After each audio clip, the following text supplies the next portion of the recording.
Well, my mom, she was addicted to drugs, and my dad, he was drinking a lot and living in a old abandoned hotels and with homeless people and stuff.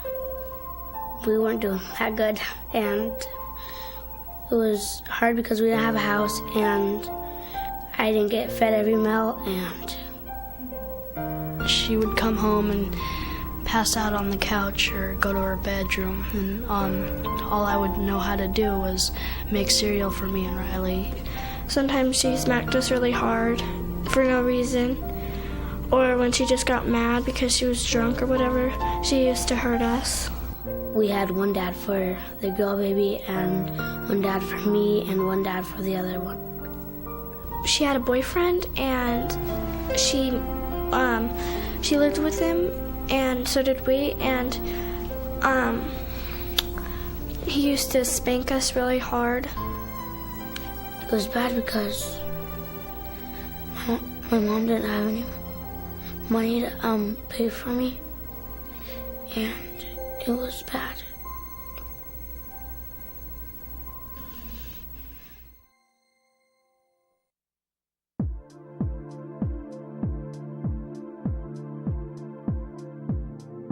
The kinds of things that I see happening in kids' lives today is, I think because I have such a long span of time working with kids, I've seen a real different direction take place. When I started in probably the late 70s, kids were being arrested for very minor things. And it seems as the years have progressed, kids are becoming more involved in very, very difficult kinds of things in our society. Unfortunately, the kids always suffer the mistakes of the parents, and their stories are enough to break my heart because they've been exposed to things often by the time they're 2 or 3 that I've never been exposed to. A lot of the kids have had scary things, whether that means that they were abandoned and just the fear of being left alone all the time, or whether that means scared for their physical safety because of violence and afraid if they get mom or dad in the wrong mood that it's going to be taken out on them. How do you erase images of domestic violence from a child's head? How do you, again, erase pictures like pornography that they were exposed to when they were very small? And those kind of influences, especially when they hit such an early age, introduce things to children that not only should they have no concept of, but they have to get out somehow. They haven't got a support system as you and I would know it. They have no local church involved with them. They have a very small support group in terms of peers. Number of circumstances seem to affect these kids that we see.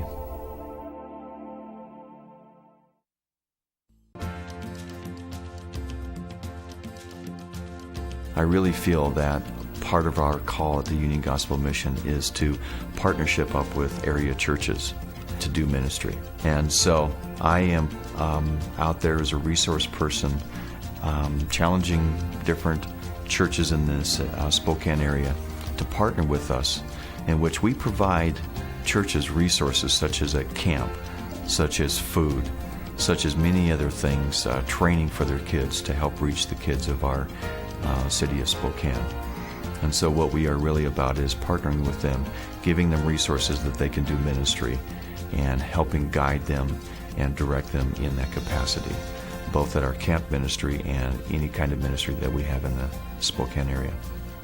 Dennis had mentioned the possibility of the Moreau Apartments and the need of a church to come in and start working with the apartments, and that became our focus after that point. Our church is in the middle of Hilliard, and that's not a very good neighborhood, and I just think it's a really good place for us because, you know, those people really need to know about God, and there's nobody else to teach them, so why not us? Not only do we help them with their homework, we interact with them. During the summer, we'll play games with them, and during the winter, we'll play board games with them in the doors if they don't have any homework. They're always welcome to come. Anybody's welcome.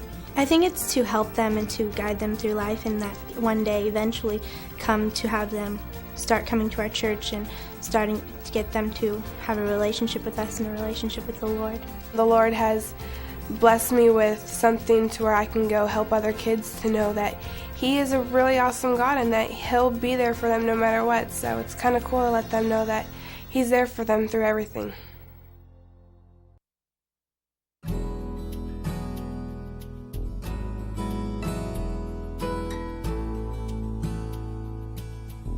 Part of my heart is to see high school kids trained to be ministers.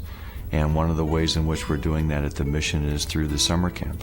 And so it's my goal to train these high school kids to learn to be ministers, that they can do something, they can have influence in the lives of kids, and that all they are about is not just entertainment, but they too can develop a heart of passion. We're excited about doing a week of camp like this because we're able to reach out to kids in our community who usually wouldn't be able to afford going to camp and maybe weren't even a part of any kind of Christian fellowship in their life. So we began doing some activities this spring and summer and just kind of getting to know kids right in the neighborhood of our church. And then we offered to them this camp based on the Union Gospel Mission and what they had provided for us to come and help be a part of. So exciting to take kids who usually would never be able to go away to camp, and they've had an incredible time. They're from a lot of hard backgrounds. So I think this is a neat opportunity for them, something they wouldn't get every day. They just love us. I mean, we're big kids to them, and they think we're super cool, and we don't even need to do anything. So, I don't know, that's just what's fun for me, and just to see how happy and how much fun they're having.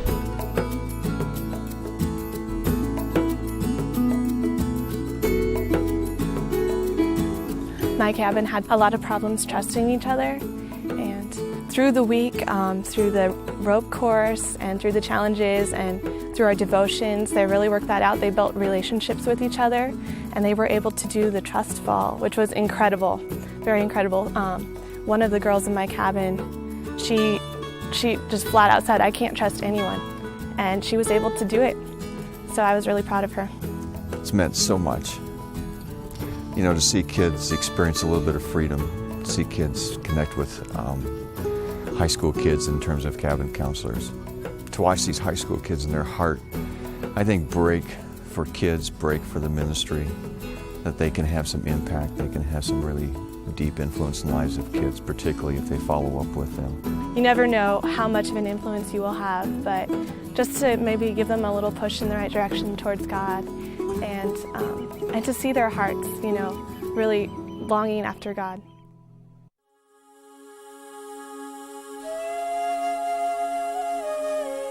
I have prayed numerous times, especially as a child and mom is leaving, that God would be that daddy that these kids don't have.